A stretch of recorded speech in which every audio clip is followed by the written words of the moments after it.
बुलढाण्यातल्या प्रकल्पांमध्ये 22% जलसाठा शिल्लक आहे। खडकपूर्णा प्रकल्पामध्ये मृत साठा आता उरलाय।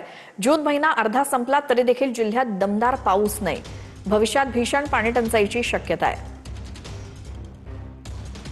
सध्या खडकपूर्णा प्रकल्पावरती आहे आणि आपण जर पाहिलं तर आज रोजी प्रकल्पामध्ये फक्त मृत साठा आहे आणि या प्रकल्पावरती जवळपास 4 मुख्य योजना ज्या पाणी पुरवठा योजना आहेत शहराच्या त्या अवलंबून आहेत।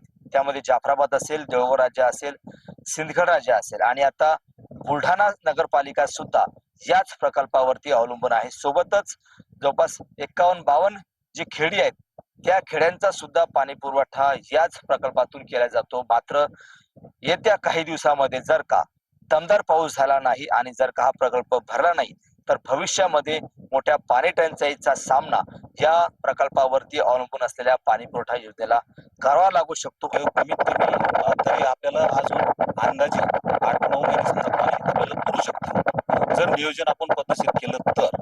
निलेश देशमुख, गणेश सोळंकी, टीव्ही मराठी, खडकपूर्णा।